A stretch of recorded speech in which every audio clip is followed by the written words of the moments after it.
Yo les potes, bienvenue dans cette nouvelle vidéo. On va évoquer les dernières infos, les dernières rumeurs très chaudes en ce qui concerne le Paris Saint-Germain et le FC Barcelone. Beaucoup d'informations depuis quelques minutes, les postos. On va tout vous dire, notamment où ça bouge très clairement du côté du FC Barcelone, de Chelsea, du Paris Saint-Germain. Le Barça qui sort le chéquier. Alors, ils sont en train de faire un recrutement très intelligent, le Barça, comme Manchester City, comme Arsenal qui a sorti aussi le chéquier. Pareil pour le Bayern de Munich, peut-être ce sont les clubs qui font le meilleur mercato à l'heure où on parle, on va pas se mentir.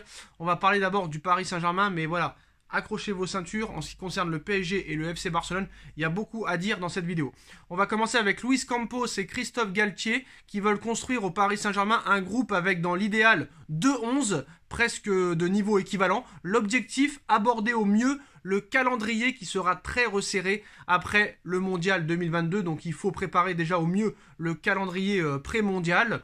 Des jeunes ont été prévenus qu'ils pourraient avoir du temps de jeu après le mondial 2022 qui aura lieu au mois de novembre et au mois de décembre pour que les stars, on va dire entre guillemets, récupèrent un petit peu de cette Coupe du Monde 2022.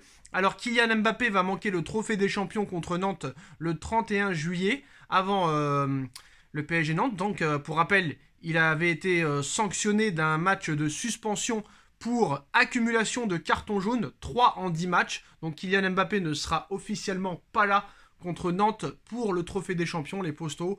Donc on verra vraiment si le PSG arrive à s'en sortir. On l'espère que oui, très honnêtement. Donc maintenant c'est très bien que les jeunes vont pouvoir, on va dire, s'entraîner avec l'équipe professionnelle et jouer un minimum de temps de jeu. Je pense que Christophe Galtier doit très clairement prendre les meilleurs, mais aussi les faire progresser. Il faut les faire progresser, ces jeunes. Ce n'est pas le tout de les prendre dans le groupe, de les laisser en tribune et de les faire rentrer 2 minutes. Bon, après, 2 minutes, c'est déjà pas mal, hein, parce que Pochettino, il est laissé en tribune, les gars. Il est laissé en tribune. Donc, à un moment donné, stop. Donc, c'est quand même une bonne nouvelle. Donc, que Kylian Mbappé ne soit pas là, on le savait déjà, mais bon, c'était pour la petite anecdote et il faut la rendre officielle, l'information, parce que le trophée des champions arrive très rapidement, les postos.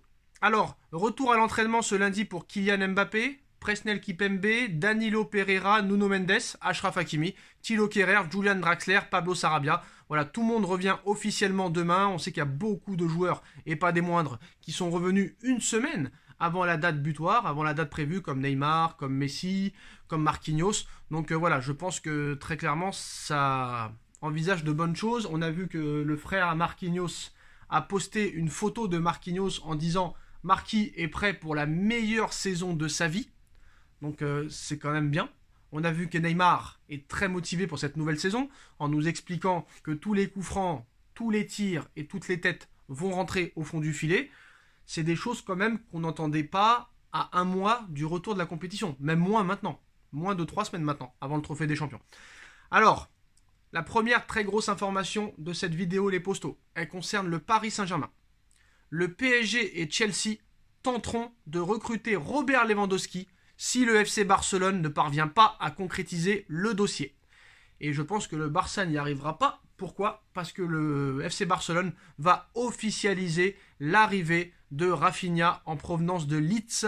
Et pas pour une petite somme, les postos, pas pour 40 millions, pas pour 50 millions, pas pour 60 millions, pas pour 70 millions d'euros, mais pour 75 millions d'euros, les postos. Accord trouvé officiellement entre Leeds United et le FC Barcelone pour Rafinha, qui signera au Barça pour un total de 75 millions d'euros et un contrat de 5 ans. D'où sort l'argent ? Très clairement, le FC Barcelone qui est endetté, même si le Barça a beaucoup économisé, a fait baisser des salaires, s'est débarrassé du salaire de Lionel Messi, d'Antoine Griezmann plus le transfert, de l'énorme salaire de Luis Suarez, mais il reste encore quelques problèmes. On a vu que Ousmane Dembélé va prolonger son contrat seulement de 2 ans avec une baisse de salaire de 40%. Et Frenkie de Jong, qui est sur la liste des départs, même si Frenkie de Jong, excusez-moi, veut rester absolument au FC Barcelone, il est un petit peu agacé par la gestion du club, mais Laporta a été très clair, c'est soit tu prolonges avec une baisse de salaire, soit tu t'en vas. Donc c'est très clair. De Jong va devoir choisir entre le choix sportif ou le choix sportif en plus de l'oseille. C'est très clair. Parce que Manchester United est prêt à mettre 80 millions d'euros sur De Jong. Je pense que très clairement, Laporta a une envie très claire que De Jong s'en aille. Parce que non seulement il économise son salaire, mais en plus de ça, il prend 80 millions d'euros dans la poche. Alors ça ne remboursera pas totalement le transfert de De Jong, mais à 10 millions d'euros près, tu t'en sors quand même très bien. Et avec ces 75 millions d'euros là, ça m'étonnerait très clairement que le Barça s'attaque en plus à Robert Lewandowski, parce qu'on sait que le Bayern de Munich demande entre 50 et 60 millions d'euros pour Lewandowski. Donc là, si tu mets 75 millions d'euros, alors déjà tu as dépensé beaucoup d'argent pour Ferran Torres cet hiver, ça paraît quand même compliqué pour le Barça de faire Rafinha plus Lewandowski. Même mission impossible, on va dire.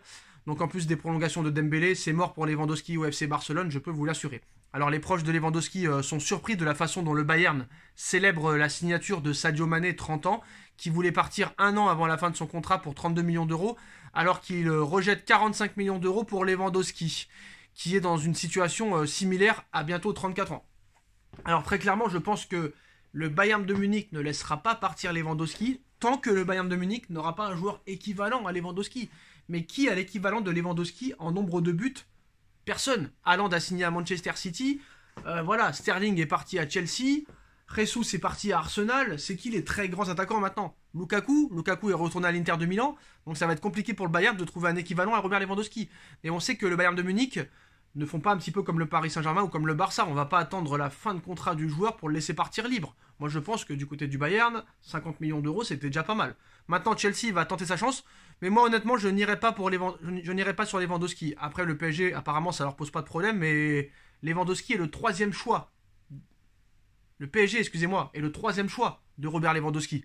Donc déjà, ça ne présage rien de bon. Maintenant, il y a Chelsea, et si Chelsea n'y arrive pas, c'est le PSG qui aura la taballe. Non merci, c'est un joueur très clairement qui préférait le Barça, mais c'est mort, maintenant il préfère Chelsea. Moi, même si Chelsea le veut, et qu'ils n'y arrivent pas à l'avoir, s'il reste que le Paris Saint-Germain pour Robert Lewandowski, je le refuserai, parce que ce serait un choix plus que par défaut, parce que ce serait le troisième choix.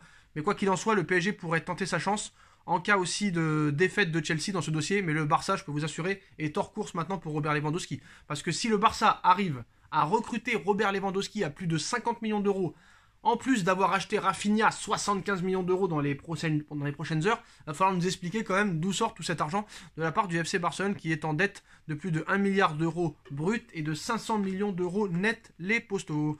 Donc maintenant, Rafinha pourrait vraiment signer demain son contrat, y passer sa visite médicale. Du côté du Paris Saint-Germain, les dossiers Scamacca, Skriniar, Renato Sanchez pourraient être bouclés cette semaine. On espère que ça va accélérer parce que la saison arrive à très grands pas les postaux.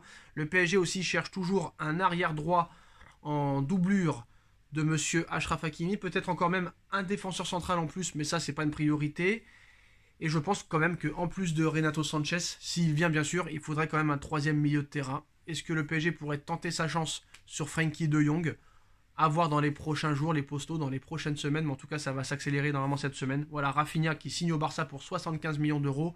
Le PSG qui est prêt à sauter sur Robert Lewandowski, même si je pense que c'est pas une bonne idée. Voilà, Scamacca, Skriniar et Renato Sanchez qui pourraient très vite débarquer. Dites-moi en commentaire ce que vous en pensez les postos. On like, on partage, on commente, on s'abonne et on se retrouve très vite pour une nouvelle vidéo. Tchuss.